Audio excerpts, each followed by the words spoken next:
The air hung heavy and still.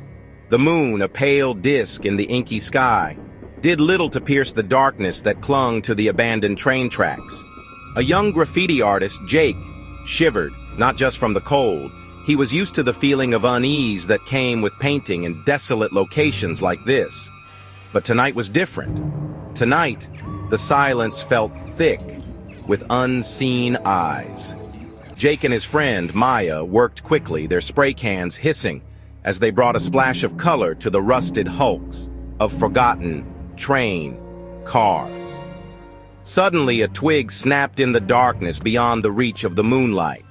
Jake froze, his heart pounding against his ribs. A low whistle cut through the silence, followed by a gruff voice they couldn't quite make out. Fear, cold and sharp, shot through Jake.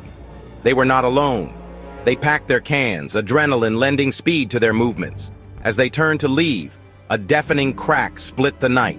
A gunshot. They didn't wait to see who had fired it. They ran, their lungs burning, their footsteps echoing in the silence. When they finally stopped, breathless and terrified, they knew their night was far from over. The next day, they returned to find their artwork defaced, covered in dripping red paint.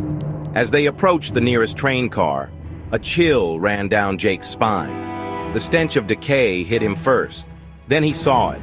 Inside the train car, a figure slumped against the wall, eyes staring blankly into the void. The train roared through the night, a metal beast hurtling through the darkness. Clinging precariously to the side of a freight car, a young man named Ben felt the wind tear at him. The rush of adrenaline was intoxicating, but tonight, a knot of fear tightened in his gut. He was a seasoned train hopper, but this ride felt different. The shadows seemed deeper, the darkness more profound. As the train entered a long, echoing tunnel, the world shrunk to the deafening roar of the engine and the flickering lights inside the cars. He felt a presence behind him, a coldness that had nothing to do with the wind. He risked a glance over his shoulder and saw him. A figure shrouded in shadow, his face obscured by a hood. Terror, raw and primal, seized Ben's heart. The figure moved with a swiftness that belied the cramped space, and Ben knew he was in danger. A struggle ensued, a desperate fight for survival as the train thundered through the darkness. Ben felt himself losing his grip, his fingers slipping on the wet metal. Then he was falling, tumbling into the abyss. He hit the ground hard, the air knocked from his lungs. He lay there, bruised and battered, listening to the train's roar fade into the distance.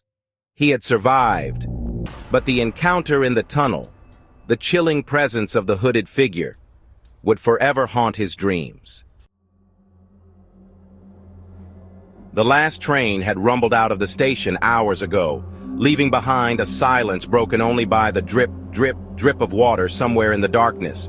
The air hung thick with the smell of stale sweat, ozone, and something else, something faintly metallic that sent shivers down Michael's spine.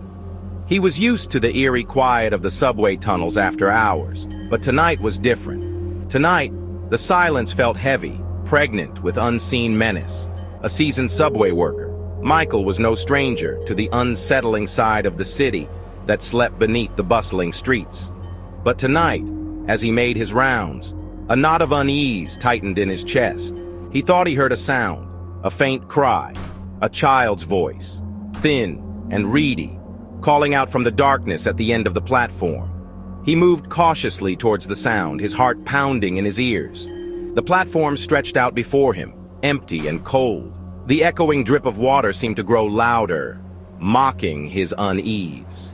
He reached the end of the platform and saw it. A single child's shoe, a tiny red sneaker, lay abandoned near the tracks. It was as if the darkness itself had reached out and snatched the child away, leaving behind this single, chilling reminder. The unseen menace pressed in on him. Michael's blood ran cold. He knew, with a certainty that chilled him to the bone, that he was not alone. I've seen a lot of things down in these tunnels. Strange things. Things that would make your hair stand on end. But nothing, and I mean nothing, has ever shaken me to my core like the night I found that shoe. It was a Wednesday, I think. Or maybe a Tuesday.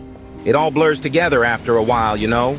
The city above sleeps, and we toil away down here, the unseen hands that keep the heart of the city beating.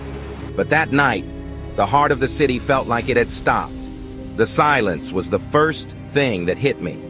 Not the normal kind of quiet you get after the last train leaves. This was different. Heavy, like the silence was holding its breath. And then I heard it. A whimper, faint, but definitely a child. I followed the sound, my heart hammering in my chest. The platform stretched out in front of me, empty. And then I saw it. A little red shoe, just lying there all alone right next to the tracks. No kid in sight, no parents frantically searching. Just that shoe.